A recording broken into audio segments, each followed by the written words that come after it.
I'm fully prepared with everything I need for the Jay-Z documentary. The moment he sent that legal letter, I knew I had to let the world see who he really is. He and Diddy are cut from the same cloth. He just hides his arrogance and control behind a cleaner image. Our feud has lasted 20 years, and I know better than anyone what he's done in the shadows.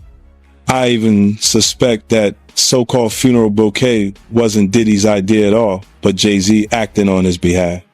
Back when Nicki Minaj posted that video of him wearing a pink wig, all I did was repost it, and he got so nervous he had his lawyers threaten me. In 2015, Nicki worked her ass off helping him build his platform, and he allegedly pocketed her $7.9 million in royalties.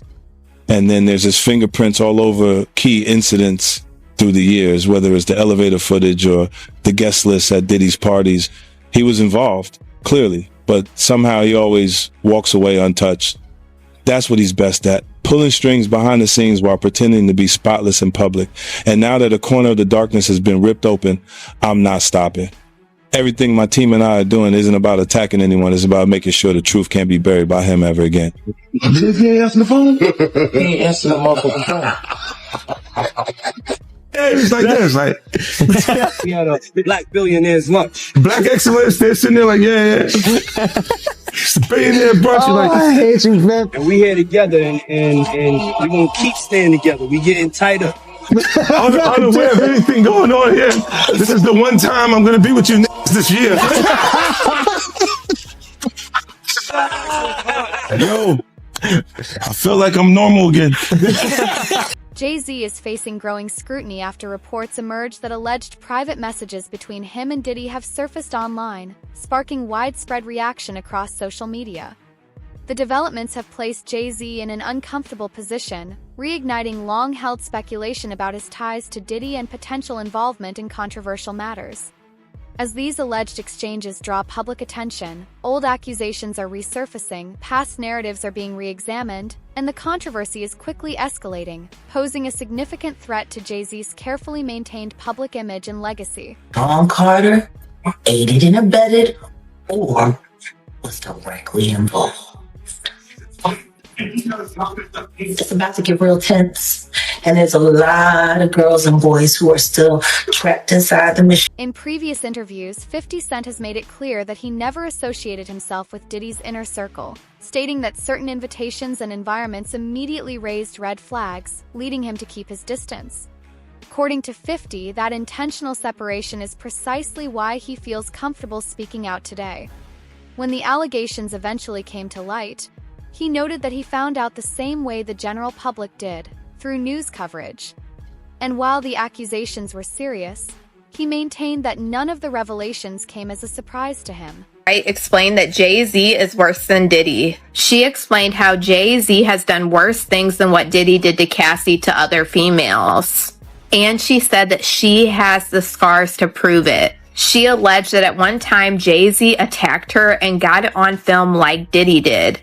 And she alleged that this is why Jay-Z is totally pulling away from Diddy and you don't see him around. And it's been alleged for quite a while that Jay-Z is pulling away from Diddy because he doesn't want himself caught in the crossfire. I mean, you even have 50 Cent at this point talking about how Jay-Z is in hiding while this whole Diddy thing blows over. And you even have these accusations of Jay-Z being responsible for what happened to Cassie White.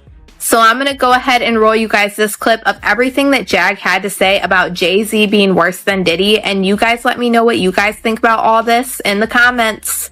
Sean Carter is just as bad as the diddler.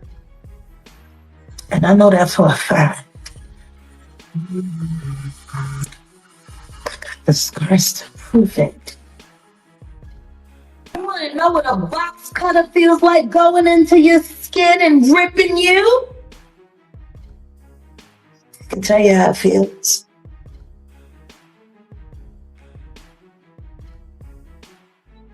Y'all ain't seen shit yet. That Cassie shit, that's nothing. So I'm saying Sean Carter remembers everything he did to me and he's got it on tape.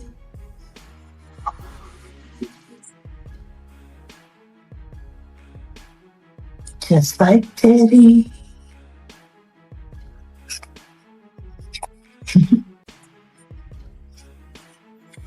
And they're going to be crazy.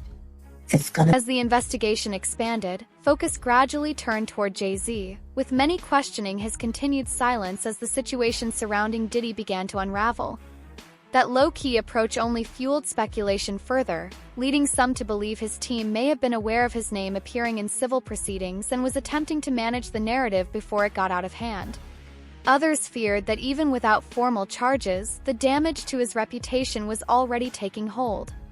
Meanwhile, social media accelerated the fallout, spreading unverified claims and amplifying speculation at a pace that made the consequences feel both rapid and unavoidable. Exactly what Jay-Z's accuser is saying, that even though she dropped the lawsuit, she still stands by what she says, and she only dropped it because of harassment and the fact that she's terrified of Jay-Z. She says that Jay-Z is allegedly bullying her into saying that her accusations were false. In fact, in new legal documents, she is claiming that she was recently approached outside of her home and cornered by two people who told her they were investigators working for one of Jay-Z's lawyers. She claims they tried to get her to sign an affidavit stating that her art claims against Jay-Z were false, but she refused. Jane Doe also claims the alleged investigators asked her if her attorney, Tony Busby, sought her out as a client and offered her money to pursue false claims against Jay-Z, two allegations she says she denied. He says this alleged confrontation left her intimidated and terrified, wondering how they found her when her identity had remained anonymous in media reports and legal proceedings. He also claims that her parents were approached by two investigators asking similar questions about Busby and her R story. In the new documents, she reveals she decided to drop the claim because she was frightened by the reaction from Jay-Z and his supporters. Says she feared she would be publicly outed. Industry insiders have cautioned that even a single criminal investigation could disrupt everything,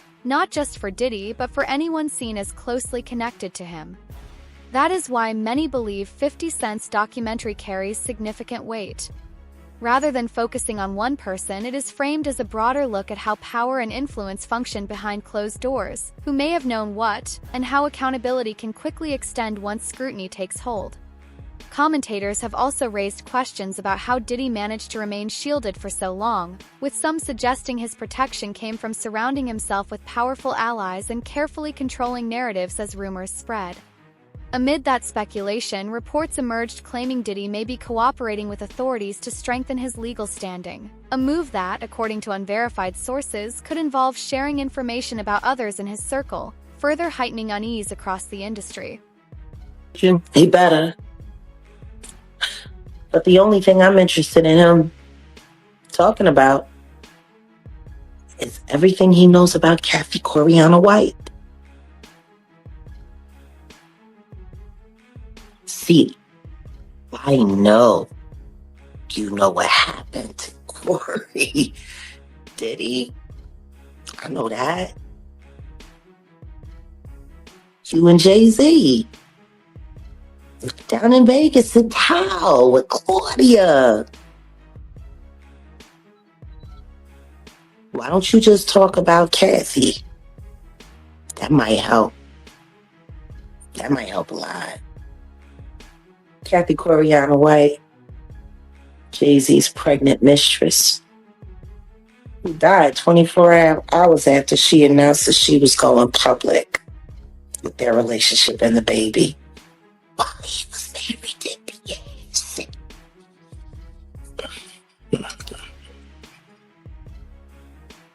Was it an aneurysm, Diddy? Or are you the one who paid the same coroner that you...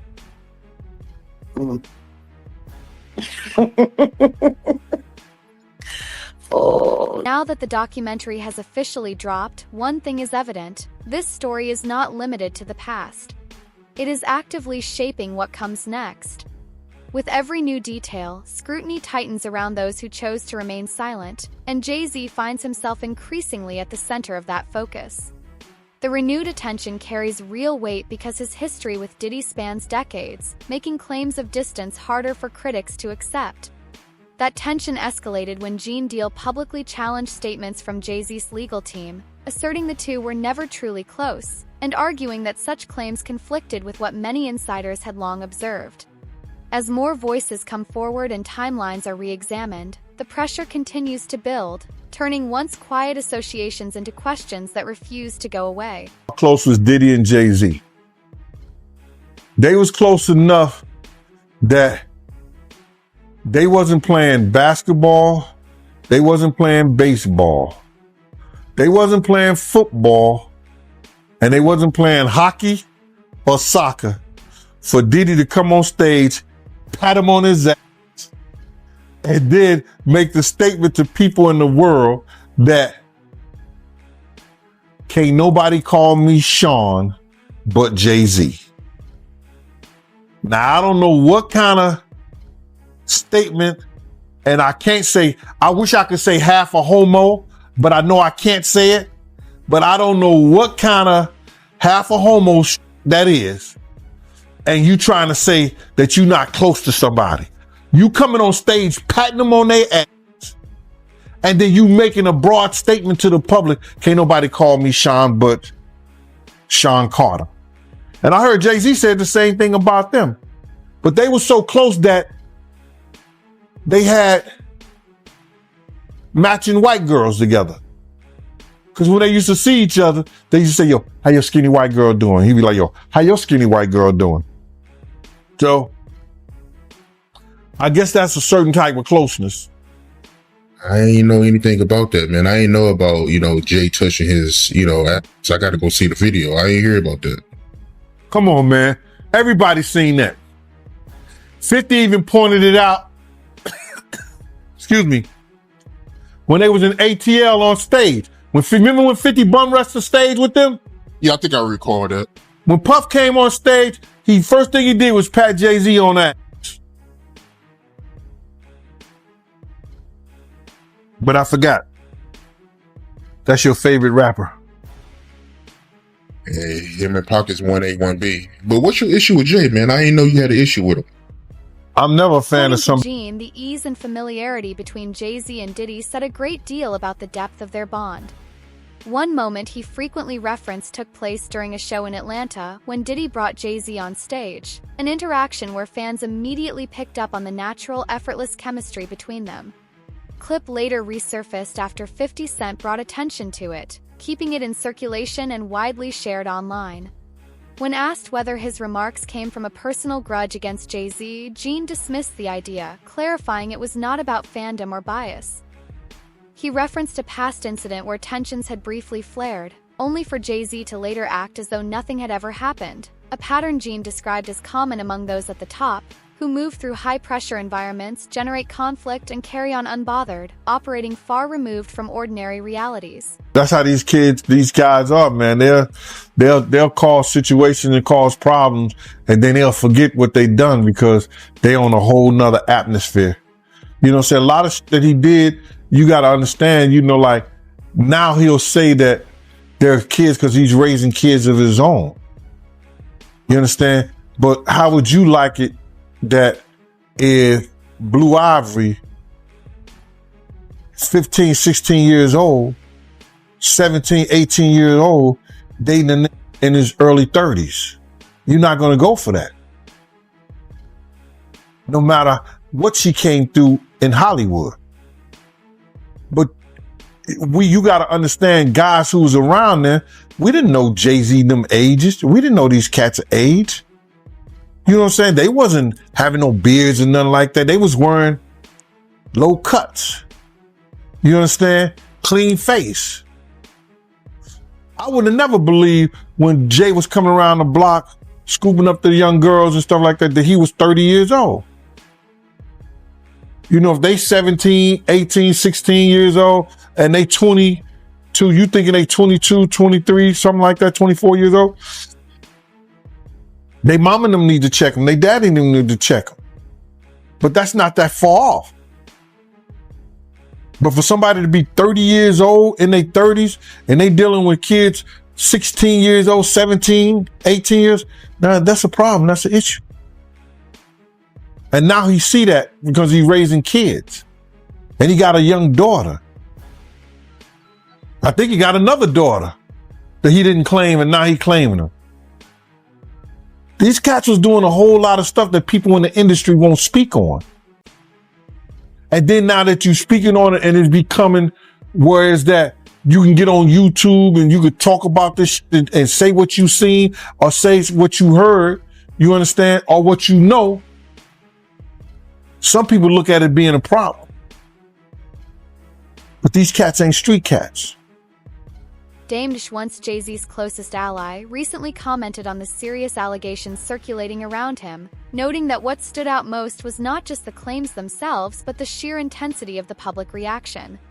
According to Dame, he had never witnessed Jay-Z face this level of scrutiny before.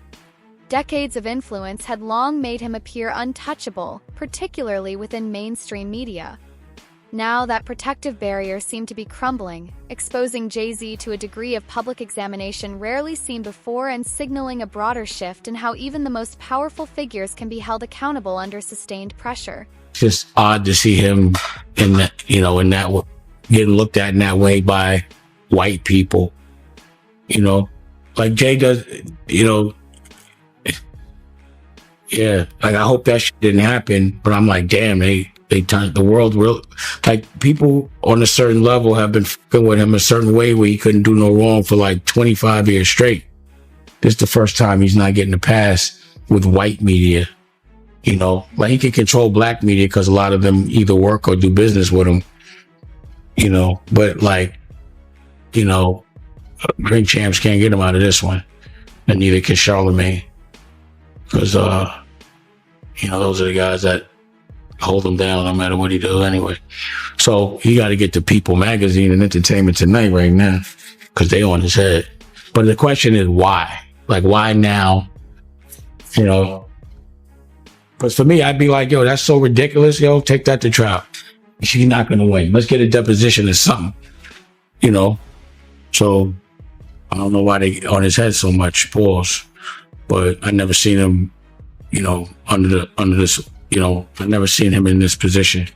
They have to explain himself. Pause. How you feel about the statement he came out with? I mean, I didn't hear him say anything. I heard a piece of, like I said, I'm doing an interview, so I talk. I thought it was long. For a statement, I thought it was long, pause. But, I think right now, his silence is the worst thing for him. If he is innocent, he needs to let people ask him questions, and he needs to be able to say his side of the story. What surprised Dame most was seeing Jay-Z in a position he rarely occupies, defensive and under constant pressure, a scenario almost unheard of outside a handful of isolated moments in his lengthy career. For decades, Jay-Z has seldom had to publicly justify himself, making the current level of scrutiny all the more striking. Meanwhile, questions linger about why 50 Cent appears so determined to expose him, and the Diddy connection alone does not fully account for it. Tony Yeo offers deeper context, noting that the tension between 50 and Jay-Z stretches back years, rooted in rivalry and lingering questions about loyalty. Hip-hop has always been fiercely competitive. Egos clash and conflicts erupt, but growth and maturity do occur. Yeo pointed to a recent performance where 50 took the stage with Dr. Dre and Cameron joined him, an old tension set aside as a sign of genuine personal growth. Cameron himself noted that Jay-Z places business above culture, a point Yeo echoed, observing that Jay-Z consistently shows up at major corporate events while frequently skipping hip-hop moments that hold real significance for artists like 50 Cent, fueling perceptions of imbalance and leaving unanswered. Said that he didn't know Puff at all or wasn't his friend. I thought that was a little extreme. I thought that was the wrong choice of words. I think that's going to trigger a lot of backlash. But the thing is, I never seen him get backlash at all. So that's what I'm saying. Now he getting backlash. Like, when did you know Jay-Z to be on his heels other than when he got beat up in the elevator? But that was nothing. But I've never seen him under the fire ever. Not in a long time. Not like, I've never seen people on his head like that, Paul. Ever. Yeah, this might be my first time seeing people come at him like this. Like I said, I didn't hear him say anything. Like, I'm not some white man speaking for another black man.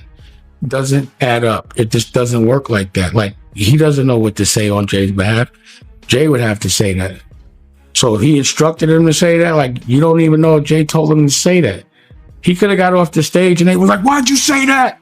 He was like, I had to. You know, like he probably said it because homeboy wouldn't. You know what I'm saying? So who knows? Like I didn't hear him say anything. I haven't heard Jay say a word yet. Have you? Nah, I haven't heard him say anything. There it is. So y'all going by a piece of paper with words. Don't get caught up in that. I have not heard him say one thing yet.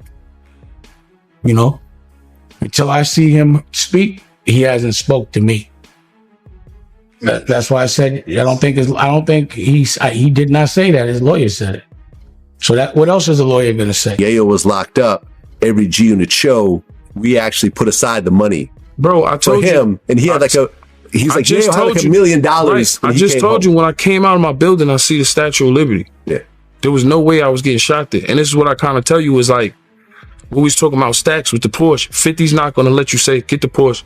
He gonna say let's get him out the hood first. You know, if the money's there, but the money has to be there for you to live like that. The money's there. 50 didn't have to do that. Rest in peace to Hervé from Interscope, because he always said to me, man, 50 do more for you than any artist, than anybody does for their artists, more than Jay-Z.